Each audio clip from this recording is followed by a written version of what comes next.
मनीषा जी, अब हाँ। हम लोगों को आज का सत्र स्टार्ट कर देना चाहिए आई थिंक। और जी लोग जी। जुड़ रहे हैं, जुड़ते रहेंगे। मैं बस सभी से यही गुजारिश करूंगा, जिनको नहीं बोलना है वो कृपया अपना जो है म्यूट पे लगा लेंगे। जी मनीषा जी। जी जी, धन्यवाद आशीष जी। सभी को नमस्कार। मैं मनीषा द्विवेदी हूँ, जीवनी सोसाइटी और मिशन समृद्धि उत्तर प्रदेश की आयुष समन्वयक हूँ। आज के वेबिनार में आप सभी का स्वागत है। जैसा कि आप सभी को हमने पोस्टर और लिंक में विषय आज बताया था, फिर भी मैं रिपीट करती हूँ। आज के वेबिनार का जो चर्चा का विषय है वो है हेमंत ऋतु में आहार विहार और जो कि वायरल जो रोग होते हैं उनकी रोकथाम के लिए, रोकथाम और घरेलू प्रबंधन के बारे में हमारे विशेषज्ञों से हमारी चर्चा होगी।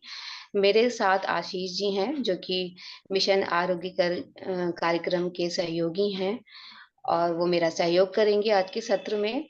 साथ ही जीवनी सोसाइटी के सचिव और मिशन समृद्धि के executive member doctor Narendra Mehrotra ji सत्र में हमारा मार्गदर्शन करेंगे। आशा है मार्गदर्शन करेंगे और आशा है कि आज का जो सत्र है सभी के लिए लाभप्रद होगा। तो हम जैसा कि सभी इस गुलाबी ठंड का, गुलाबी मौसम का आनंद ले रहे हैं और चारों तरफ हम देख रहे हैं कि जो खाने पीने की चीजें हैं, गरम गरम चीजें मिल रही हैं। गजक है, मूंगफली है, ये आजकल मंडी में या फिर हर तरफ हरी हरी सब्जियां देखने को मिल रही हैं। तो जिससे जिसको देखकर ही हमारी जो सेहत है वो हरी भरी हो जाती है। लेकिन इस बदलते मौसम का असर बच्चों से लेके बड़ों में सर्दी जुकाम और वायरल रोगों के रूप में अब दिखने लगा है।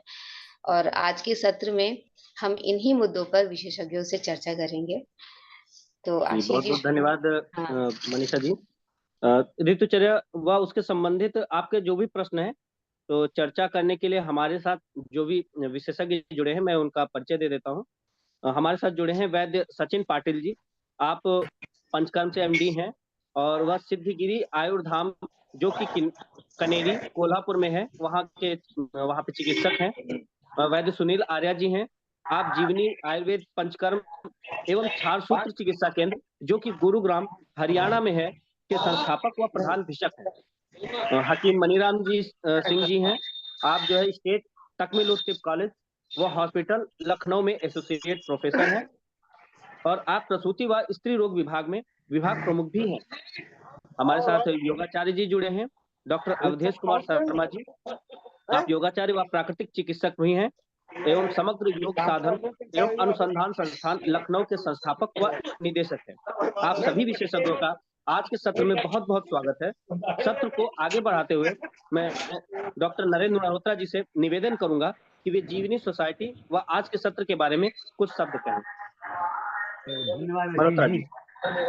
जैसे आपने कहा, मैं एक बार फिर से अनुरोध करूंगा, जिन लोगों का बोल नहीं रहे हैं वो अपना म्यूट कर लें। मेरे ख्याल से ब्रजेश जी वगैरह का किसी का माइक ऑन है, आप उन लोगों को रिक्वेस्ट कर सकती हैं या उनका म्यूट सर, कर सकती हैं। मैं म्यूट कर आप दूंगी। यहीं से म्यूट कर दीजिए जिससे ताकि ये साउंड का डिस्टर्बेंस नहीं हो। तो जैसे अभी बताया,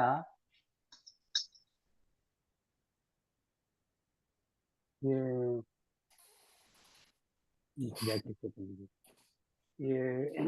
आज का जो विषय है वो तो हेमंत ऋतुचर्या के ऊपर है। और जैसे हेमंत ऋतु सामान्यतया जो शास्त्र के हिसाब से होती है वो नवंबर के मध्य से लेके और जनवरी के मध्य तक रहती है। पर पिछले दिनों हम सब देखते हैं कि ऋतुओं में बहुत परिवर्तन हो रहे हैं। ये जो जलवायु का वैश्विक परिवर्तन है उसके कारण विशेष करके ये समस्या आई है। तो जब हम ऋतुचर्या की बात करते हैं तो हम तारीखों तक अपने आप को सीमित न रखें। हम उस ऋतु में कैसा मौसम रहता है उसके हिसाब से हमें क्या करना चाहिए उसके बारे में ध्यान रखेंगे तो बेहतर रहेगा। आप में से सभी लोग जानते हैं कि जीवनी सोसाइटी पिछले करीब 30 वर्षों से चावल दाल है ना उनका। आयुष के क्षेत्र में देखिए मनीषा तो जी, आ जाए फिर हमको खिलाते हैं। म्यूट करिए, ये कुछ उनका मेरे ख्याल से विजेश जी का या किसी का शाम को ना, शाम को पापा नीचे आएंगे, अभी नहीं है।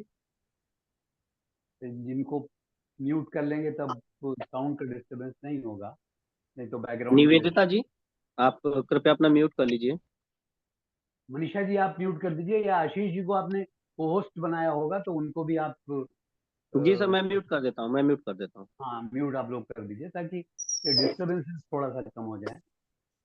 तो जैसा मैं कह रहा था कि जीवनी सोसाइटी पिछले 30 वर्षों से अधिक समय से इस क्षेत्र में काम कर रही है, जिसने काफी सारे आईसी मटेरियल का मैगजीन पब्लिकेशन वगैरह भी किया है, और विशेष करके पिछले 3 वर्षों में शुरू हुआ कई वेबिनार्स भी हम लोगों ने ऑर्गेनाइज किए हैं।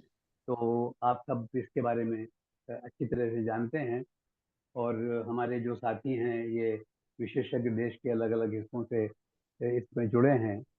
तो मैं अनुरोध करूंगा कि आशीष जी इसको आगे बढ़ाएं ताकि हम लोग सीधे विषय पर आ सकें।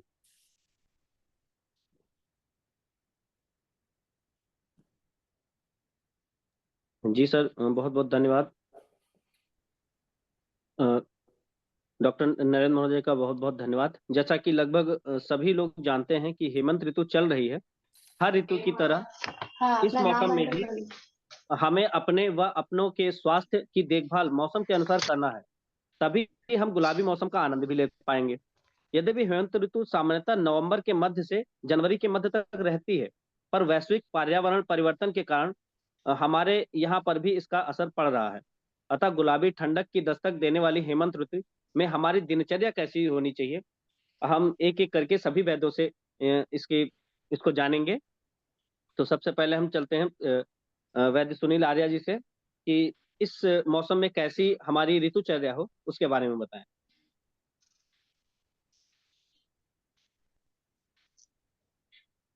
सुनील आर्या जी। म्यूट हैं। हाँ जी, हाँ धन्यवाद आशीष। जी जैसा कि हम सब जानते ही हैं कि कड़ाके की ठंड की ये एक पूर्व पीठिका है। अभी गुलाबी ठंड से शुरू हुआ है, और ये जो हेमंत ऋतु है ये कड़ाके की ठंड में जाके पहुंच जाती है। वर्ष को हमने पूरे वर्ष को 6 ऋतुओं में बांटा है, शिशिर बसंत ग्रीष्म वर्षा शरद हेमंत। तो पहली 3 ऋतुएं हैं वो हमारी अग्नि गुण प्रधान है, और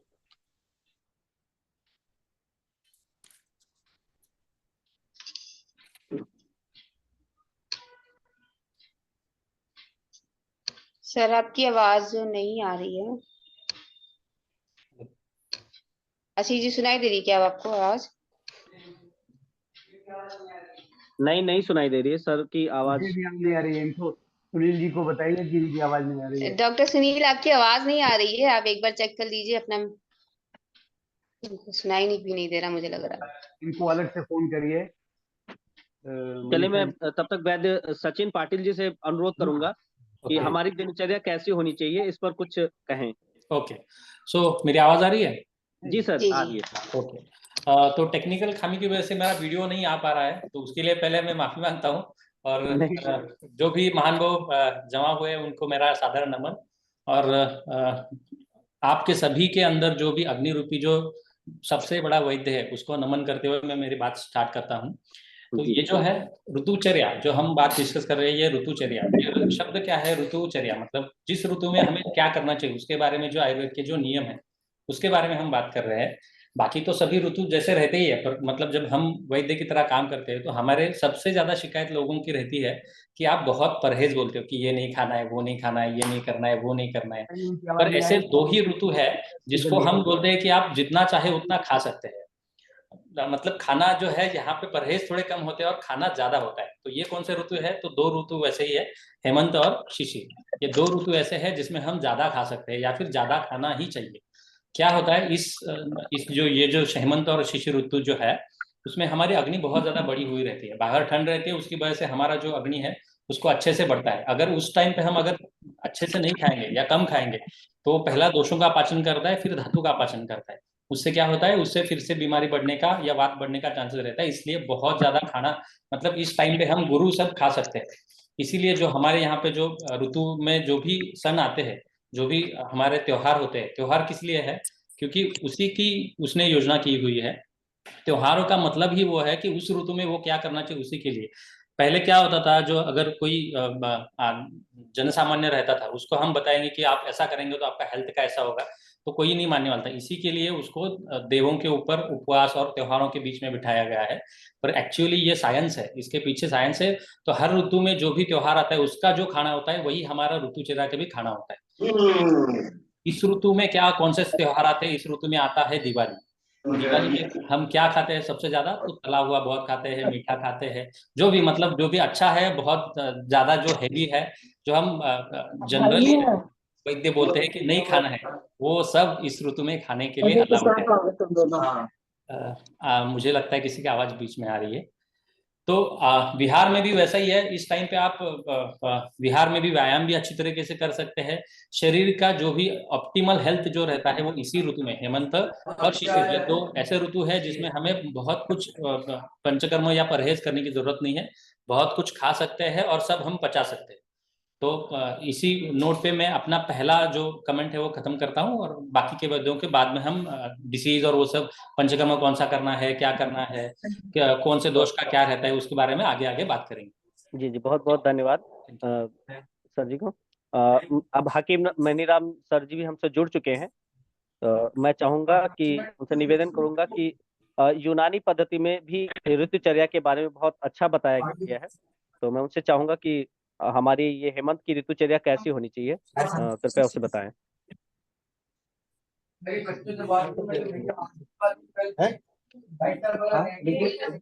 डॉक्टर मनीराम सिंह जी। अभी आप डिक्लेयर मत करिएगा, एक बार सब के हाँ, लगता है मनीराम सर पेशेंट देख रहे हैं। चलिए मैं इसको स्विच करता हूँ। तो क्योंकि सर योगाचार्य, एक मिनट जी आशीष जी, जी डॉक्टर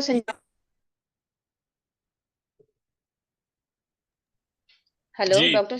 हाँ जी जी जी, आप कंटिन्यू करिएगा। जैसा सर आ गए हैं।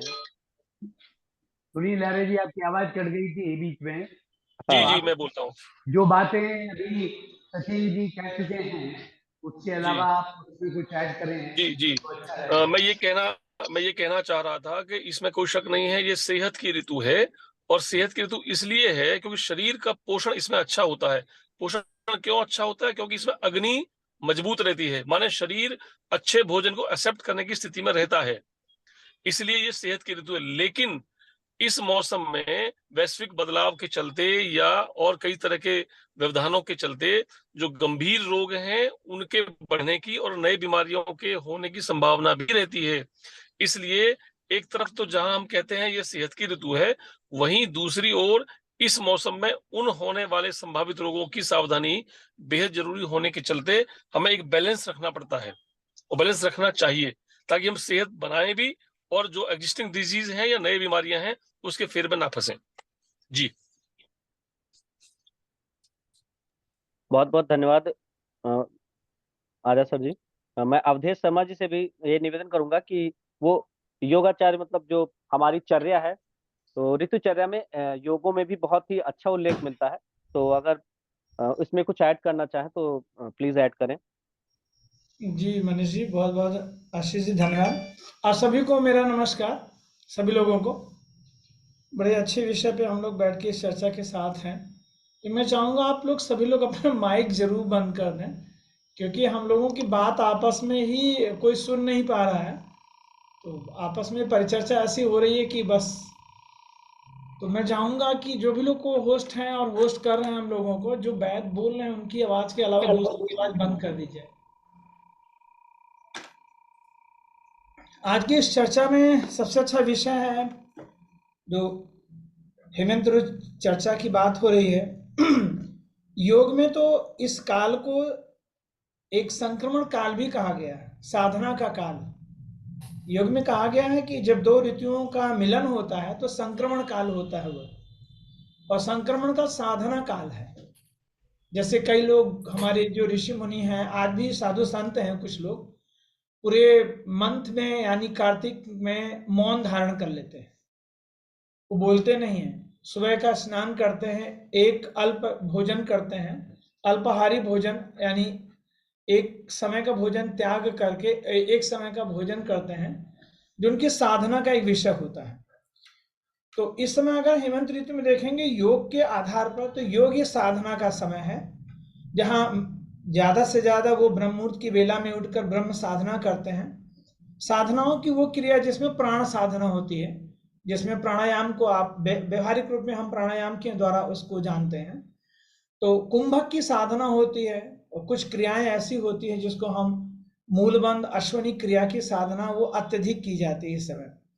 इस समय का जो सबसे अच्छी साधना काल बताया जाता है और किया जाता है, सूर्य को जल देना और सूर्य नमस्कार करना। तो सूर्य उपासना, सूर्य का जल, योग में सबसे पहले आधार बताया गया शरद ऋतु में। जो व्यक्ति शरद ऋतु में अभ्यास को प्रारंभ करते हैं या अभ्यास के साथ जुड़ते हैं, उनको सबसे पहला जो प्रशिक्षण है वो यही है कि वो अपनी दिनचर्या में सूर्य की साधना को जोड़ दे। इसमें जैसे अभी जो श्रेष्ठ वैद्य लोग हैं बात करेंगे आपके भोजन की, तो अग्नि का मध्यम होना यानी तीव्र होना, ये आपके समय और स्थिति के अनुसार भी हो रहा है। ऋतुएं बदलते समय शरद ऋतु में भोजन की पाचन की प्रक्रिया भी बहुत होती है, और प्रकृति हमें भोजन भी बहुत देती है। अति भोजन भी है और अति सक्षण भी है, शरीर का संवर्धन भी होता है शरीर का। लेकिन इनको पूर्ण करने के लिए एक बहुत अच्छी क्रिया बताई गई है योग की, जिसको हम लोग योग में शुद्धिकरण की क्रिया कहते हैं। मन और भाव और शरीर भाव की शुद्धता के लिए कुछ आसनों की क्रिया है, कुछ प्राणायाम की क्रिया है, लेकिन सबसे मुख्य क्रिया जो है वो सूर्य नमस्कार की क्रिया है। आशीष जी, जैसे आगे बात होगी अभी जी मैं फिर भी एक बात जरूर बताऊंगा। जी जी जी बहुत बहुत जो धन्यवाद आधार है सबको। हमारे, जो हमारा आधार है आसनों का, वो जी जी जी जो बेला है, सूर्य के उदय बेला में अगर हम इन आसनों का अभ्यास करें तो हमें तात्कालिक लाभ भी मिलते हैं। जी जी हम लोग अभी और आगे जी जी सर। जी मैं तात्कालिक लाभ की बात है, और आपको लंबे समय तक अभ्यास मिलता, आपको लाभ मिलता है। लेकिन आपका जो समय है वो ब्रह्ममुहूर्त की बेला यानी सुबह लगभग 6 बजे से लेकर के और 4 बजे के जो 3 बेला, ब्रह्ममुहूर्त की बेला को 3 आधार पे अगर हम रख दें, तो प्रथम बेला जो होती है 4 साढ़े 4 बजे की, वो साधना हो गई, प्राणायाम ध्यान की क्रिया हो गई। दूसरी बेला हो गई शुद्धि की क्रिया हो गई, और तीसरी बेला हो गई शारीरिक संवर्धन की बेला हो गई, यानी हम आसन और क्या कहते हैं कुछ ऐसी शारीरिक क्रिया करते हैं जिससे हमारे शरीर का ओज और तेज बढ़ता है। जी आशीष जी। जी बहुत बहुत धन्यवाद अवधेश सर जी। सभी का धन्यवाद करते हुए धन्यवाद। मैं सत्र को आगे बढ़ाने से पहले आप सभी सुनने वाले, चूंकि हमारे विशेषज्ञ बोलेंगे तो लोगों के मन में प्रश्न भी पैदा होंगे, तो इस दौरान जो भी चर्चा में जो भी प्रश्न आपके मन में आ रहे हैं तो कृपया वो चैट बॉक्स में लिख दें, ताकि और इन पर जो है चर्चा के सत्र के जो अंत में जो है इस पर चर्चा की जाएगी। सबसे पहले इस मौसम में होने वाली आगे बढ़ाते हुए तो सामान्य रोग जो भी इस मौसम में हो रहे हैं उनके बारे में बचाव और उनके घरेलू प्रबंधन के बारे में हम सभी विशेषज्ञों से जानेंगे एक एक करके। तो सबसे पहले मैं चाहूंगा कि वैद्य सुनील आर्या जी से ही कहूंगा कि वो कुछ घरेलू प्रबंधन और इस मौसम में जो सामान्य रोग हैं उनके बारे में बताएं। जी आशीष, बहुत अच्छा, ये आपने बहुत अच्छा विषय लिया इसमें कि सबसे पहले ही हम उस विषय पे आए कि इस मौसम में सामान्य रूप से क्या क्या अधिकतर होता है, उससे कैसे बचा जाए। देखिए इस मौसम में चूंकि अभी ठंड की शुरुआत हो रही है, ठंड ऐसी भी नहीं हुई है कि बहुत ठंड पड़ रही हो, मतलब बड़ा प्लीजेंट सा मौसम रहता है। और आमतौर में इस प्लीजेंट मौसम में जो ठंड है सुबह और शाम की थोड़ी सी अधिक होती है, उसमें हम थोड़े लापरवाह रहते हैं, तो आमतौर पर हमें ठंड के प्रकोप होने शुरू हो जाते हैं। दूसरी बात क्या है, चूंकि वातावरण में बहुत ज्यादा प्रदूषण है, तो प्रदूषण के चलते भी जो नासिका और छाती से संबंधित रोग हैं उनकी मात्रा बढ़ने लगती है, जैसे बार बार जुकाम खांसी होना, एलर्जी का बढ़ जाना, अस्थमा खास तौर से बढ़ जाना। और तीसरा विषय रहता है, चूंकि इस मौसम में ठंड बढ़ने या ठंड शुरू होने और ठंड बढ़ने की वजह से जो चमड़ी पर रक्त का संचार है वो कम होता है और चमड़ी खुश्क होने लगती है, तो स्किन की एलर्जीज और खारिश, खुजली और रुक्षता बढ़ जाती है। तो प्राथमिक रूप से ये 3 ही तरह के रोग हैं जो ज्यादा इस मौसम में रहते हैं। इसी तरह से चूंकि खाने की वस्तुएं बढ़ती हैं, भूख बढ़ जाती है, तो डायबिटीज बढ़ने लगता है और इसी वजह से कोलेस्ट्रॉल और ब्लड प्रेशर और वेट ये बढ़ने की संभावना बढ़ जाती है। फिर चलना फिरना कम रहता है तो लोगों को पाचन तंत्र की विकृतियां, कॉन्स्टिपेशन जैसा वो भी होने लगता है, क्योंकि पानी कम पिया जाता है। तो इसलिए यूं तो सेहत की ऋतु है, पर छोटे छोटे व्यवधान बहुत सारे रहते हैं, जिसके चलते हम उन छोटे छोटे रोगों में पड़ जाते हैं। तो सबसे प्रमुख है इस समय जो नासिका और छाती से संबंधित और चमड़ी की एलर्जी से संबंधित रोग। तो इनमें सबसे अच्छा तरीका ये है कि सबसे ज्यादा ध्यान इस बात का रखा जाए कि हम अपने पाचन तंत्र को ना बिगड़ने दें, क्योंकि अच्छी भूख लगती है और खूब व्यवस्था रहती है खाने पीने की, तो खूब चबाना, समय पर खाना और अच्छी नींद लेकर खूब फिजिकली एक्टिव रहना और पानी पर्याप्त पिएं ताकि पेट की गति, आंतों की गति ठीक ठाक बनी रहे। दूसरी बात यह है, नासिका और छाती से संबंधित रोगों का प्रकोप होने लगता है, इसलिए सबसे महत्वपूर्ण है नस्यम। माने हम कोई भी तेल, सरसों का हो या नारियल तेल, सरसों का तेल हो या तिल्ली का तेल हो अथवा अणु तेल हो, शरबिंदु हो, कोई भी तेल जिसको आप पहचानते हो, कंफर्टेबल जिसके साथ हो, उसको 3-3, 4-4 बूंद नासिका में टपकाएं या हथेली पे रख करके और ऐसे उंगली से नाक में उसको सूंघते रहें। हो सकता है शुरुआत के 2-3 दिन आपको इरिटेशन हो, लेकिन अंततः वो बहुत उपयोगी साबित होता है और पुराने से पुराना जुकाम या नया जुकाम सब में बहुत उपयोगी है। और यदि जुकाम पुराना हो गया हो, नाक बहती हो और नाक बंद भी होती हो, तो वहां पर स्टीम लेना एक काफी अच्छा घरेलू एक उपाय है। इसके अतिरिक्त जो घर में चीजें हैं, जैसे दालचीनी है, अदरक है, लौंग है, काली मिर्च है, पिपली है, मुलेठी है, ये सब चीजें ऐसी हैं जिनको सब घर में रहती ही हैं और इनका उपयोग इस तरह के मामलों में बहुत उपयोगी रहता है। इसी तरह से चमड़ी के लिए जो प्राथमिक जो समस्याएं और प्राथमिक उपचार जिसको कह सकते हैं घरेलू स्तर पर, ये रहता है कि रुक्षता का सबसे अच्छा उपाय है स्नेहन करना। तो घर के स्तर पर ही, अपने निजी घरेलू स्तर पर ही नित्य प्रति या वीकली या सप्ताह में 2 दिन 3 दिन जैसा सुविधाजनक हो, अपनी शरीर की मालिश करना, चमड़ी की मालिश करना बहुत उपयोगी रहता है। चमड़ी की मालिश करते रहेंगे तो निश्चित रूप से हमारे जो स्वेदन की प्रक्रिया भी चालू रहती है शरीर में, स्वाभाविक रूप से पोर्स हमारे बंद नहीं होने पाते, पसीना स्वाभाविक रूप से आता है और रक्त संचार अच्छा रहता है, चमड़ी भी चिकनाहट बनी रहती है और खारिश नहीं होने पाती है। रूक्षता पहला बड़ा कारण है चमड़ी में खुजली होने का। आप भले ही कितनी एंटी एलर्जी खाते रहो, पर कई बार एंटी एलर्जी काम नहीं करती है, सिंपल अभ्यंगम बहुत अच्छा काम कर जाता है। तो मुझे लगता है ये छोटी छोटी चीजें हैं जिनको घरेलू स्तर पर सावधानी रखी जानी चाहिए। जी आशीष। बहुत बहुत धन्यवाद सर। बोला भी गया है अभ्यंग आचरे नित्यम। अभ्यंग अगर हम नित्य आचरण में ले आते हैं तो बहुत सारी परेशानी तो वैसे भी दूर हो जाती हैं। आगे चलते हुए हकीम मनीराम जी से मैं निवेदन करूंगा कि वो इसमें कुछ जोड़े। डॉक्टर मनीराम सिंह जी, सर आप म्यूट हैं।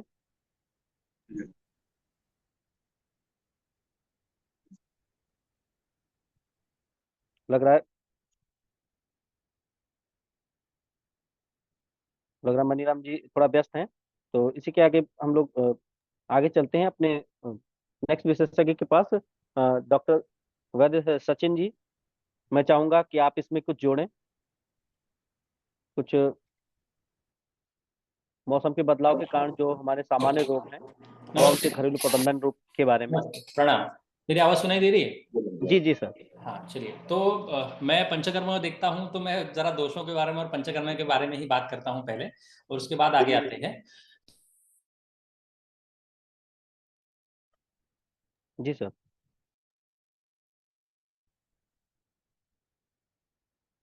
सर की आपकी आवाज नहीं आ रही है सर।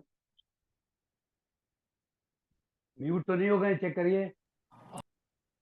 मैंने, हेलो आ रही है आवाज? हाँ हाँ अभी आ रही है। हाँ ओके। तो मैं पंचकर्मा का विशेषज्ञ हूँ, तो मैं पंचकर्मा के बारे में बात करूँ।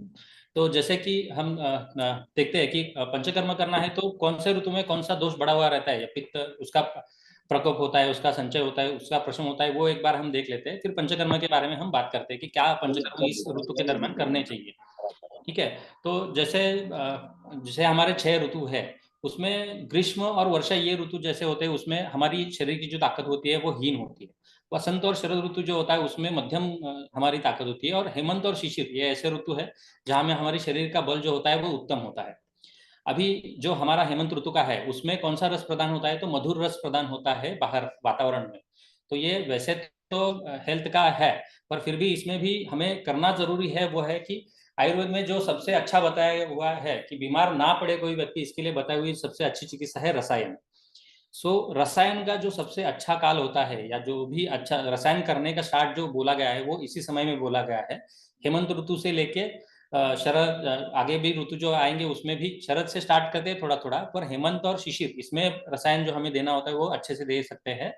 जो भी जैसे कोई भी आचार रसायन हो या विचार रसायन हो या फिर नित्य जो रसायन हम ले रहे हैं, वो सभी रसायन इस टाइम पे करेंगे तो ज्यादा अच्छे से काम करते हैं।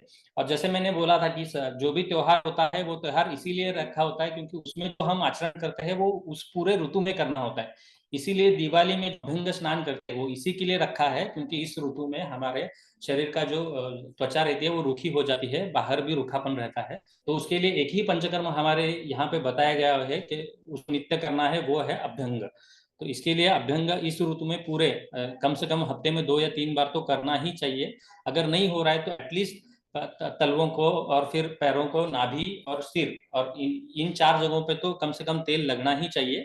और उसके बाद उसको सोप नहीं यूज करना है। इसीलिए उपटन का जो हम दिवाली में यूज करते हैं, उपटन से जो स्नान करते हैं, उपटन इसी के लिए बताया। तो त्योहारों का उसी के लिए रखा है। जो उस दिन एक दिन करते हैं, हम भारतीय लोग क्या करते हैं, एक दिन करके उसको छोड़ देते, तो वो नहीं करना है, करना है उसको नित्य बस। और पंचकर्म में कैसा होता है, अगर इस ऋतु में अच्छा रहना है तो इसके पहले जो वात दोष का प्रकोप और प्रसव कब होता है वो देख लेते हैं।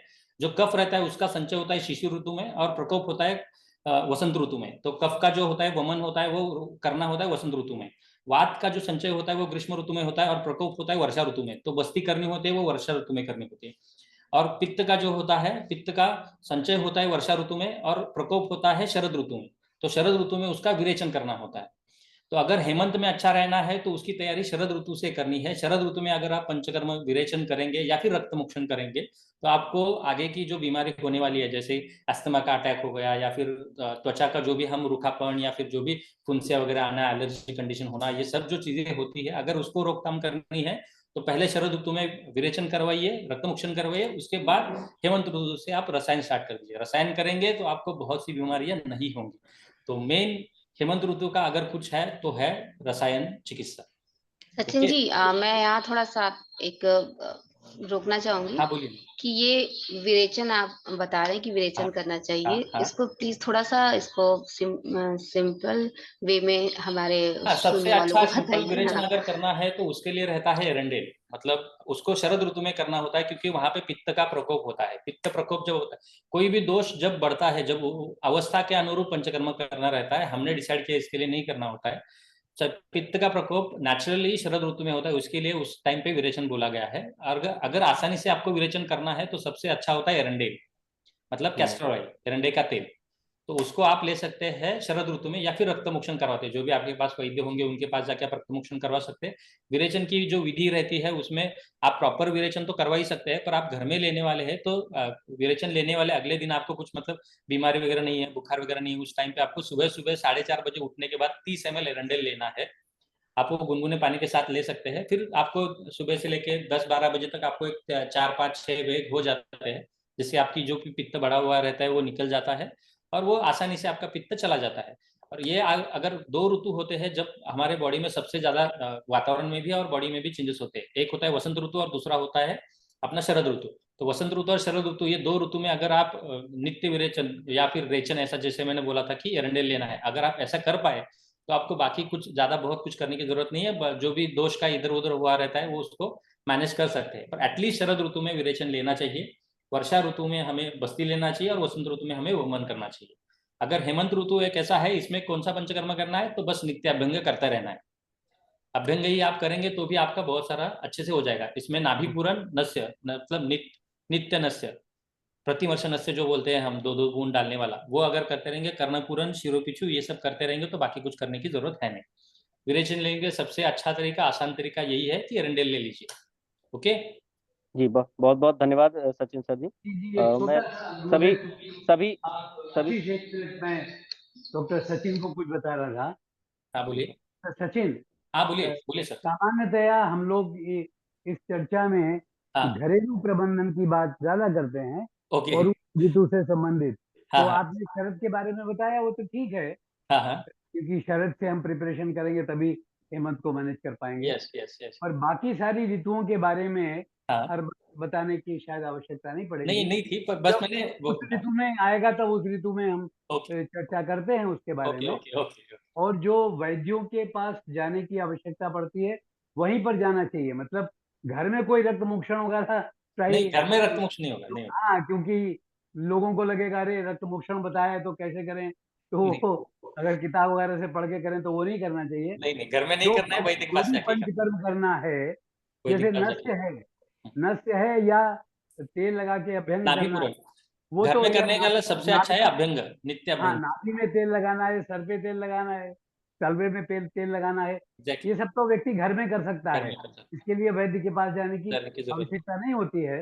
तो ये इस तरह से हम लोग कोशिश करते हैं। हाँ, आयुर्वेद में हेमंत ऋतु में कोई ऐसे स्पेसिफिक पंचकर्म नहीं बोला गया है। पंचकर्म आयुर्वेद में हेमंत ऋतु में एक ही बोला है, नित्य अभ्यंग हाँ, वो जो आपने नित्य अभ्यंग बताया, और वो रसायन।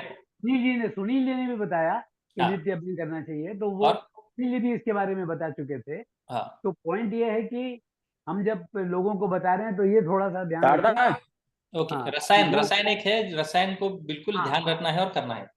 और रसायन भी कायदे से चिकित्सक की सलाह के अनुसार लेना चाहिए।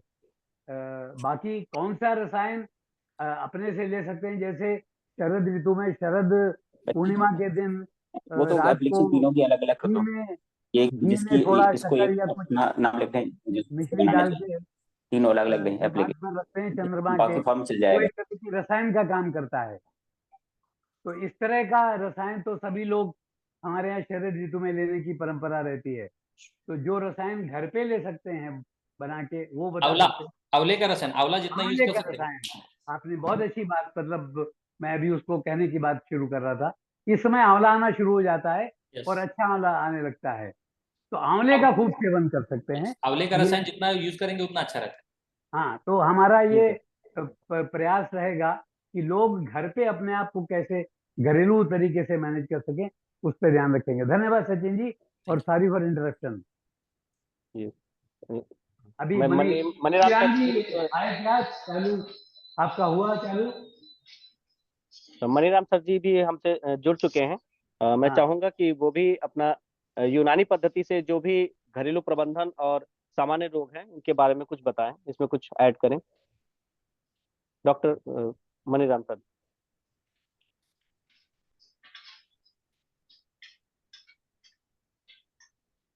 सर आप म्यूट हैं।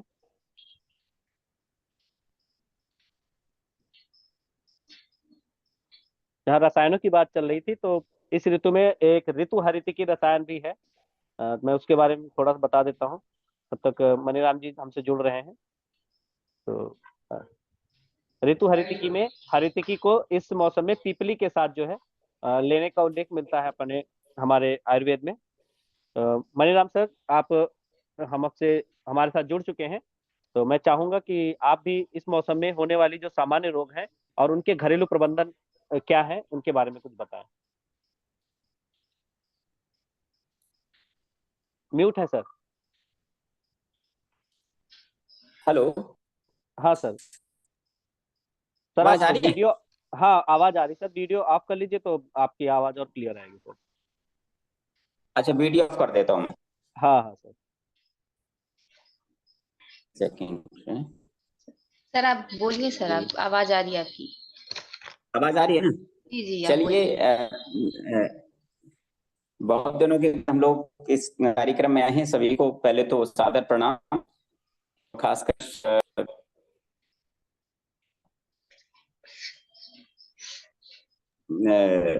इस तरह के कार्यक्रम की जो समय समय पर आवश्यकता रहती है, खासकर ऋतुओं से संबंधित जो भी, क्योंकि हमारी जो संस्कृति है वो ऋतुओं से और पहर जो इनके साथ जुड़े हुए हैं, हमारे दिनचर्या में जो एक पहर का महत्व है साथ के साथ इसके, उससे हमारी अब एक पहचान है। खैर, इसी क्रम को आगे बढ़ाते हुए सभी लोगों ने जो इसमें बात रखी, तो ये जो हेमंत ऋतु का समय 15 नवंबर से के आसपास शुरू हो जाता है, यानी कि नवंबर इस महीने को हम इसमें लेकर चलते हैं। 6 ऋतुओं में जो हमारे मनीषियों ने पूरे वार्षिक वर्गीकरण को जो विभक्त किया है, वो शायद यहाँ की जो भौगोलिक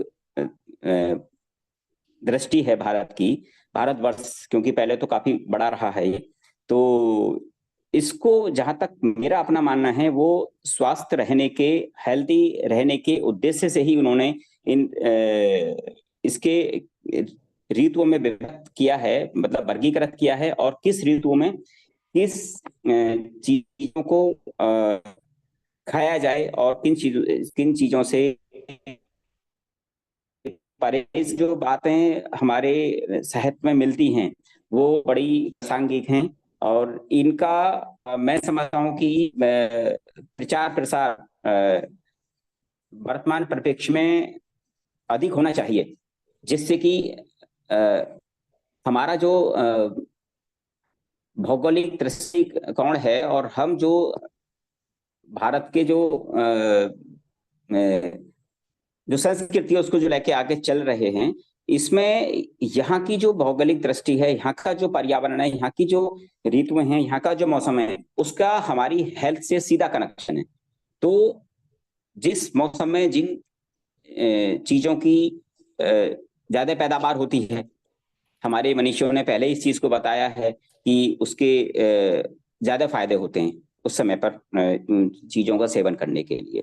तो अब क्योंकि यहाँ एक ये बड़ी बात हो जाएगी कि हम सभी चीजों का नाम गिनाते रहें, मैं शॉर्ट में इस बात को ये कहूंगा कि हेमंत ऋतु के मौसम में या इस ऋतु में जो भी चीजें मार्केट में हमारे खाद्यान्न के तौर पर, हमारी साग सब्जियों के तौर पर, हमारे फलों के तौर पर जो चीज हमें आसानी से उपलब्ध हो जा रही है या सस्ते दामों में उपलब्ध हो जा रही है, सस्ते दामों का कहने का मतलब यहाँ मेरे पास है कि जो चीज पसंद की होती है उसका रेट ज्यादा होता है, जिस वजह से उसकी जो कॉस्ट है वो बिक रहती है, सही मिलती है। तो इससे हमें ये लग लेना चाहिए कि ये इसी मौसम की ये सत्तो क्योंकि इसका प्रोडक्ट इसके अकॉर्डिंग बना हो, तो उन चीजों को हमें कसरत से यानी ज्यादा से इस्तेमाल करना चाहिए। दो ही कारण ये कि पोषकता है पूर्णतः हमें होगी, और दूसरा उस मौसम में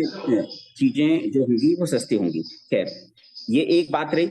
दूसरी बात ये है कि इस मौसम में जब ट्रांजिशन फेज होता है, एक मौसम दूसरे मौसम को टच करने लगता है, तो एक नेचुरल है कि एक तीसरी चीज पैदा होती है।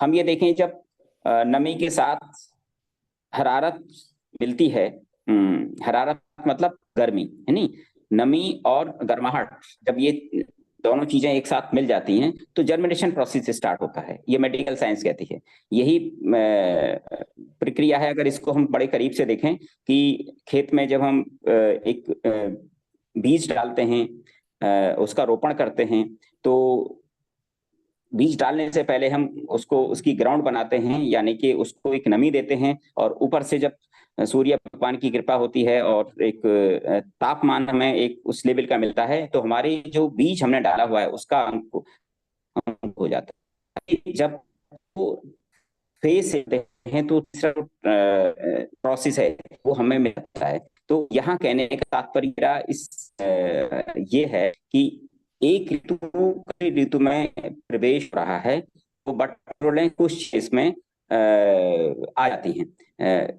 जो हमें पीड़ादायक हो सकती हैं, हमें हमारे स्वास्थ्य को प्रभावित कर सकती हैं। तो उससे बचने के लिए हमें ये देखना होगा कि हमें क्या क्या इन चीजों की सावधानी बरतनी चाहिए। जैसे कि अभी फेस ठंड का फेज स्टार्ट हो रहा है, दोपहर में गर्मी रहती है, सुबह शाम की अच्छी ठंड हो जाती है। तो बच्चे लोगों को चाहिए और बुजुर्ग लोगों को चाहिए, क्योंकि टेम्परेचर का जो वेरिएशन है वो हमारी बॉडी ही उसको एडजस्ट करती है। उनको चाहिए कि वो सुबह शाम अब जो कपड़े हम पहन रहे हैं उसमें अपना बदलाव कर दें। हाफ शर्ट टी शर्ट बिल्कुल भी पहनने की आवश्यकता नहीं है, चाहे वो डे आवर्स हो, इवनिंग हो या सुबह का वक्त हो है। लेकिन है क्या कि सुबह हम निकल जाते हैं तो लेकिन उस समय लगता है कि चलिए, लेकिन शाम को जब ऑफिस से घर लौटते हैं या देर हो जाती है लौटते समय, तो वो थोड़ी सी जब ठंड लग जाती है, और एक बार यदि ठंड लगी तो उसका एक टाइम पीरियड है। आप कितने भी औषधि, कितना भी आप फिर गर्म चीजों का सेवन कर लीजिए, लेकिन अगर ठंड आपको लग गई है तो उसका एक समय होगा, वो तभी जाएगी। बेहतर है कि इसका हम प्रिवेंट, इससे बचाव होने के लिए यदि हम इस तरह का करते हैं कि जो हम लेट नाइट या लेट इवनिंग हम घर लौटते हैं, तो कुछ इस तरह का अपने साथ लेके जाएं कि लौटते समय हमें बाइक पर, स्कूटी पर या जिस हमसे शरीर हमारा ऐसे रहे।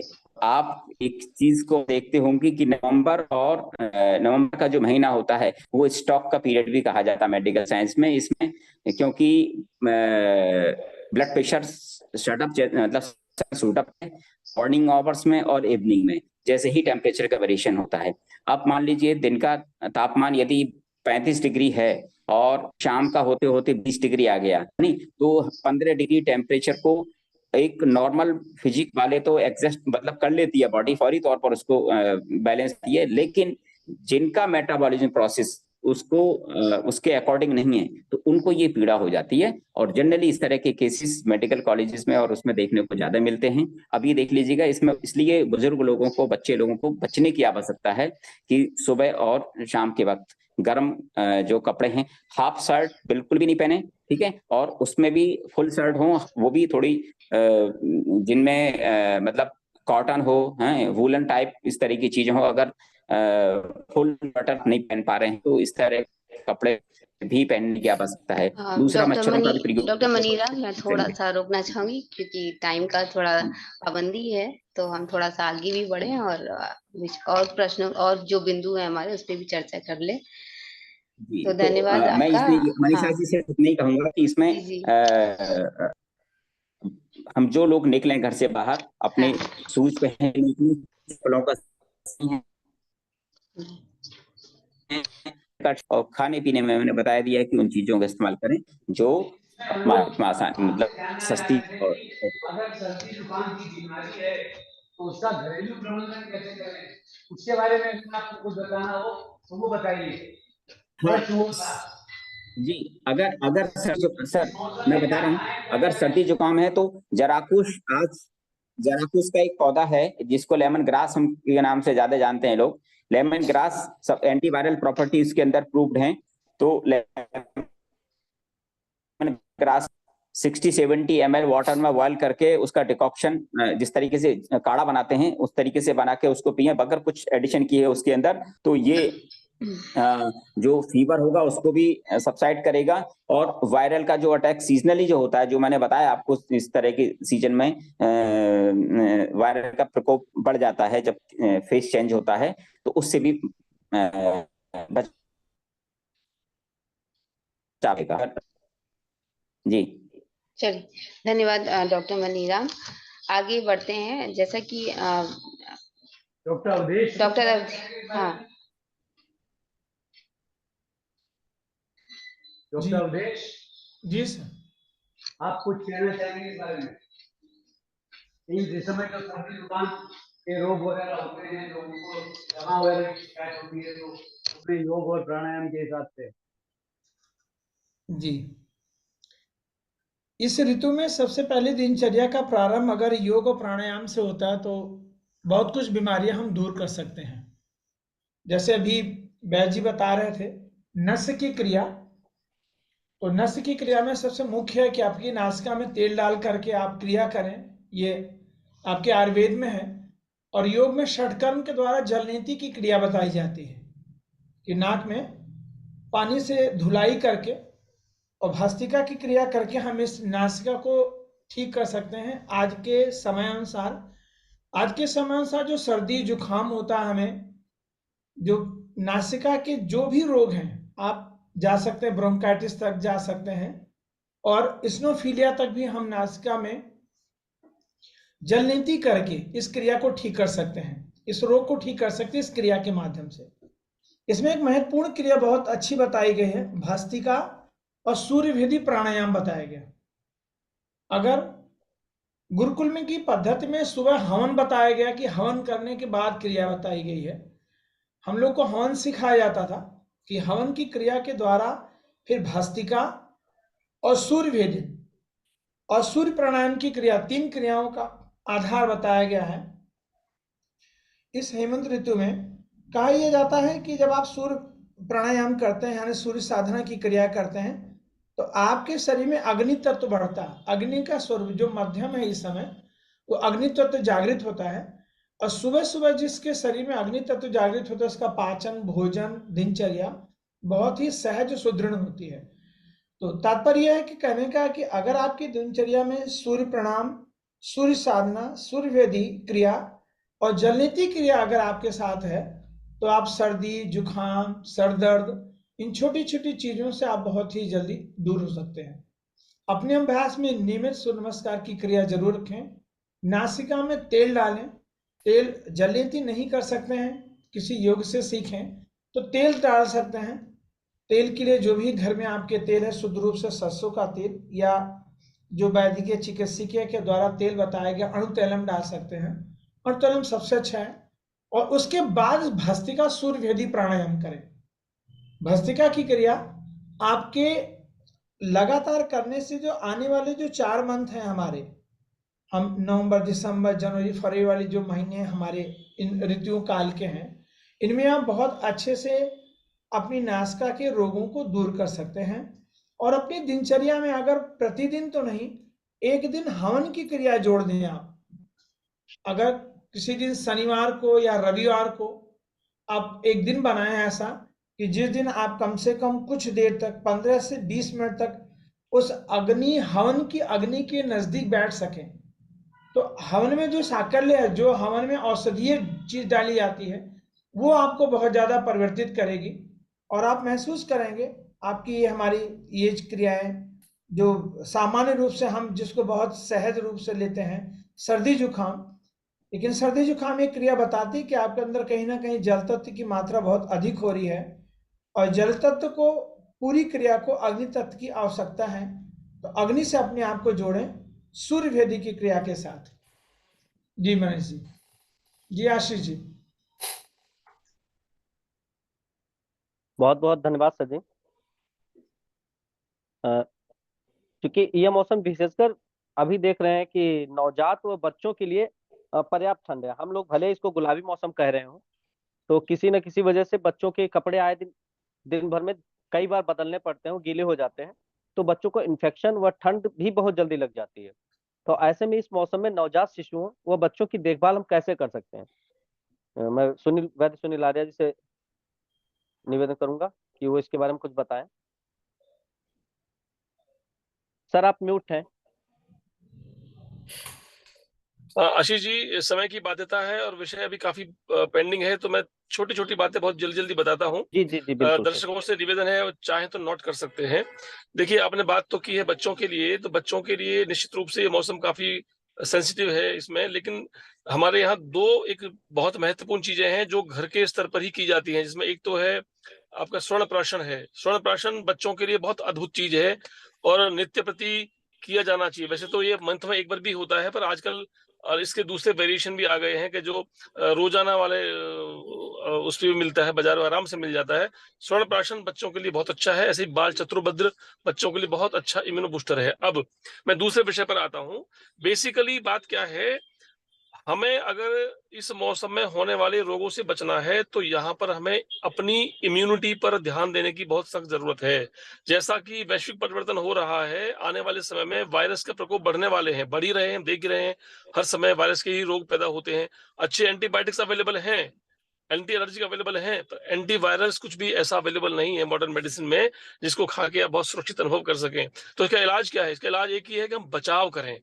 तो 2 लेवल के काम हमारे जिम्मे हैं। हम वैद्यों के जिम्मे भी, आम आदमी के जिम्मे भी क्या, एक तो प्रिवेंटिव और दूसरा प्राइमरी हेल्थ। प्रिवेंटिव हेल्थ और प्राइमरी हेल्थ दोनों हम घर पे कर सकते हैं। तो प्रिवेंटिव हेल्थ और प्राइमरी हेल्थ के लिए हमें क्या करना चाहिए, मैं कुछ चीजें बताता हूं। जैसे जो जो लोग ओबीज हैं, हार्ट पेशेंट हैं, डायबिटीज हैं, उनको इस मौसम में ज्यादा संभावना रहती है हार्ट स्ट्रोक की, ब्लॉकेज की। अब ऐसे लोग यदि अपने खाने पीने में अदरक और दालचीनी का सेवन बढ़ा दें। अब अदरक देखिए इस मौसम में बहुत खाई जाती है, जुकाम खांसी के लिए भी अच्छी है, किसी भी बढ़िया से बढ़िया कफ सिरप से बढ़िया है। अदरक का रस और शहद मिलाकर बना हुआ जो मिश्रण है वो किसी भी कफ सिरप से बढ़िया है। और दूसरी बात, अदरक में अच्छी मात्रा में है नाइट्रिक ऑक्साइड, जो कि वैसे भी हमारे जो वेसल्स के जो ब्लॉकेज को खोलने में उपयोगी है।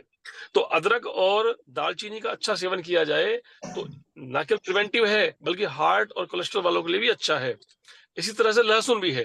लहसुन जुकाम खांसी से लेकर के हार्ट की और कोलेस्ट्रॉल की इश्यूज में भी बहुत उपयोगी रहता है।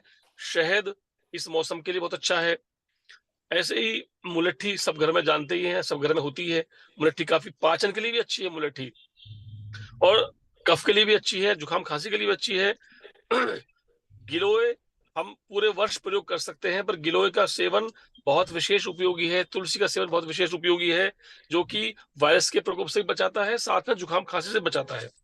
अब बात ये आती है कि हम अपने जो श्वसन तंत्र है उसकी ताकत को कैसे बढ़ाएं। मान लिया आपने घर में लगा लिया एयर प्यूरिफायर, तो अच्छी बात है भाई, आपने पॉल्यूशन से बचाव हो गया। लेकिन जब घर से बाहर जाएंगे तभी तो पॉल्यूटेड एयर मिलेगी आपको, कैसे बचेंगे आप। तो केवल बचाव करने के साथ साथ हमें अपनी शक्ति को बढ़ाना बेहद जरूरी है। तो जो प्राणायाम की बात चल रही थी उसमें तीव्र भस्त्रिका और कपालभाति होता क्या है, उसमें हम बलपूर्वक श्वास को बाहर छोड़ते हैं, बलपूर्वक खींचते हैं भस्त्रिका में। उससे क्या होता है, फेफड़ों में रक्त का संचार बढ़ता है और हमारी लंग कैपेसिटी बढ़ती है। इससे हमारी लंग की वाइटलिटी बढ़ती है और छोटे मोटे बैक्टीरिया वायरस को तो हम ऐसे ही निपटा देते हैं। साथ ही साथ नस्य, जो जो म्यूकोजा है, नेजल म्यूकोजा में जब तेल का संपर्क होता है तो वहां पर वायरस टिकने नहीं पाता। तो वायरस से बचाव का सबसे अच्छा तरीका है कि हम नित्य प्रति नश्य करें। इसी प्रकार चमड़ी पर भी हम जो अभ्यंगम की बात चल रही थी, वो जो रसायन की बात थी, उसमें बहुत सारी चीजें हमारे पास होती हैं। च्यवनप्राश है, कौच पाक है, मूसली पाक है, ड्राई फ्रूट्स हम जो है भिगो के खा सकते हैं, घी, गुड़, तिल, बाजरा, मूंगफली, ये सब के सब लोग अच्छा पोषण तो देते ही देते हैं सब चीजें, साथ में रोगों से लड़ने की ताकत भी देते हैं। दो बातें बता करके मैं अपनी वाणी को विराम दूंगा। दो चीजें जो मैंने पिछले 25 वर्षों की प्रैक्टिस में बहुत अनुभवी और बहुत उपयोगी पाया है, वो है, एक तो मेरा अपना ही योग है, एक तो है हरिद्रा पंचक, हल्दी प्लस 5 चीजें। हल्दी मान लीजिए 100 ग्राम हल्दी लेते हैं और पांचों चीजें बाकी जो है 20-20 ग्राम रहे। क्या क्या, शुंठी, काली मिर्च, पिपली, त्रिकटु बोलते हैं हम, शुंठी, मिर्चा, पिपली, लौंग और अजवाइन, ये 5 चीजें एक तरफ, इसके बराबर की हल्दी एक तरफ। तो हरिद्रा पंचक इसको मैं नाम देता हूं। हाँ, ये ध्यान रखें, हल्दी जरूर घी में भुनी हुई हो, घी में रोस्ट हल्दी लेना ताकि खुश्की ना बढ़े। इन पांचों को मिला के रख लें और आधा आधा चम्मच सुबह शाम दूध से, पानी से लेते रहें तो बहुत अच्छा रोकथाम इससे रहती है। ऐसे ही इस मौसम में एक बहुत अच्छा, उसको मैं बोलता हूं ABCTG, मैं फिर दोहराता हूं, ABCTG। A फॉर आंवला, B फॉर बीटरूट, चुकंदर, C फॉर कैरेट माने गाजर, T फॉर टर्मरिक, कच्ची हल्दी, G फॉर जिंजर। ABCTG, आंवला, चुकंदर, गाजर, कच्ची हल्दी और अदरक। लेना कैसे है, 2 आंवला, 2 बीटरूट, 2 कैरेट, 2 इंच हल्दी और 2 इंच अदरक। इस सब को डेली जूस पीना चाहिए, दोपहर में घूट घूट करके पिए धूप के समय, और ये फरवरी तक मिलता है। ये 3-4 महीने इसका सेवन करने से निश्चित रूप से अगले 8 महीनों के लिए हेल्थ का इंश्योरेंस हो जाता है बिना पैसे के। बहुत पौष्टिक चीजें हैं, प्रकृति में उपलब्ध जितनी भी चीजें हैं हमें उनका ही उपयोग करते रहना चाहिए। निश्चित रूप से हमारा अच्छा प्रिवेंशन होता है और इन्हीं से ही प्राथमिक उपचार भी हो जाता है। इससे आगे का दायरा डॉक्टर्स का रहता है। तो इसलिए मुझे लगता है हमें अपनी इम्यूनिटी बढ़ाने पर बहुत ध्यान दिया जाना चाहिए। और इम्यूनिटी के लिए अपने इस मौसम में देखिए अच्छी बात क्या है, अच्छी खूब वैरायटी सब्जियों की मिलती है, खाने की वैरायटी बढ़ जाती है, टेस्ट बढ़ जाता है, पाचन बढ़ जाता है। तो इसलिए इस मौसम से बढ़िया मौसम हो ही नहीं सकता हमारे लिए।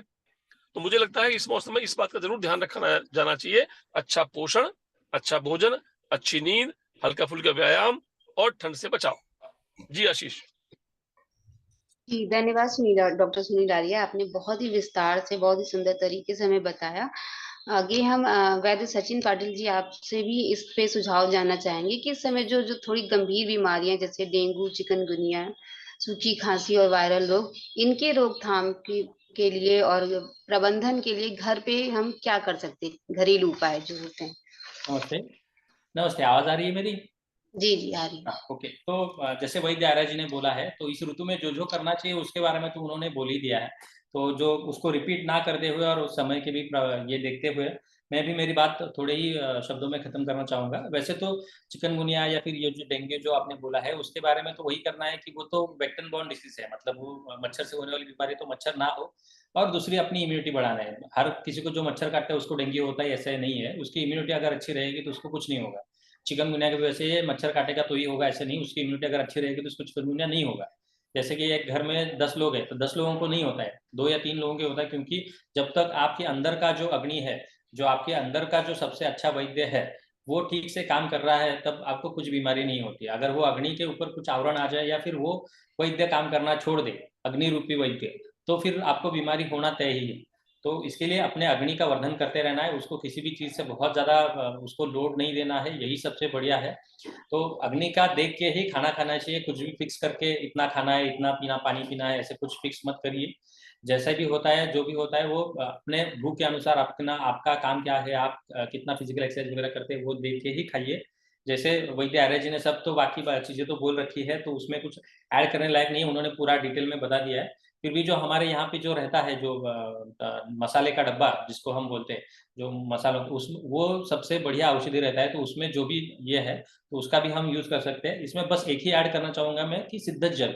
सिद्धत जल मतलब ये क्या है, ये इसको आप किसी भी जो भी अपना मसाला है, जैसे दालचीनी हो गया, लवंग हो गया, बड़ीशेप है, जो भी है उसको हर एक दिन पानी में अगर आप मिला के, जो भी पानी पीना है वो गरम गरम करके पानी उसमें अगर वो मिलाते जाएंगे रोज एक, और लास्ट में आखिरी के दिन संडे के दिन अगर आप सुवर्ण सिद्ध जल पिएंगे, सुवर्ण सिद्ध जल मतलब जो भी 24 कैरेट का जो गोल्ड रहता है, उससे पानी उबालते समय उसमें उसका ये डालना है, और उससे जो होता है इससे भी इम्यूनिटी आपकी अच्छी रहती है। तो ये जो जल तो हम रोज पीते ही है, उसमें अगर हम सिद्ध जल का भी उपयोग कर पाए तो घर में भी कर पाएंगे। रोज एक, मतलब एक दिन अदरक का, एक दिन अजवाइन, या फिर दालचीनी। जरा हिंदी नामों का मेरा थोड़ा, मतलब मराठी मेरी महाराष्ट्र की है तो हिंदी नामों में थोड़ा सा गड़बड़ होता है, तो समझ नहीं सर, बढ़िया लीजिए। बढ़िया बोल रहे, बढ़िया बोल रहे। नहीं, लहसुन का भी आप उसमें कर सकते हैं, शहद है, मुलेठी भी है, ये सब चीजें तो आपको करनी ही करनी है। और वो सुवर्ण सिद्ध जल जैसे मैंने बोला उसको आप कर पाएंगे, अगर उसको चांदी के ग्लास में अगर पानी पिएंगे तो ये भी बहुत अच्छे से आपको इम्यूनिटी बढ़ाने में बहुत कारगर होती है। तो रसायन और स्नेहन, और बच्चों के लिए जो करना है वही है, सिद्ध जल अगर आप यूज करेंगे और रसायन देंगे तो आपको बीमारियां ज्यादा नहीं होंगी। और वैसे तो आर्या जी ने सब बातें बता दी है, तो मैं ज्यादा विस्तार ना करते हुए मेरी बात यहीं पे खत्म करता हूँ। Thank you. जी धन्यवाद। डॉक्टर अवधेश जी, मैं आपसे जानना चाहूंगी कि जो सांस के रोगी होते हैं, जैसे दमा है, ब्रोंकाइटिस है, इनके स्वास्थ्य को ध्यान में रखते हुए किस तरह के योग व प्राणायाम इनको करना चाहिए, इनके लिए क्या सुझाव है? जी, बड़ा अच्छा प्रश्न है आपका। इनके लिए सबसे अच्छी क्रिया है हमारे यहाँ उष्ट्रासन सबसे महत्वपूर्ण आसन बताया गया है। आसनों में 5 आसन का स्वरूप है। जो सबसे अच्छा है, जिसमें हम पीछे की तरफ झुकते हैं और आगे की तरफ हम भी छाती को फैलाते हैं।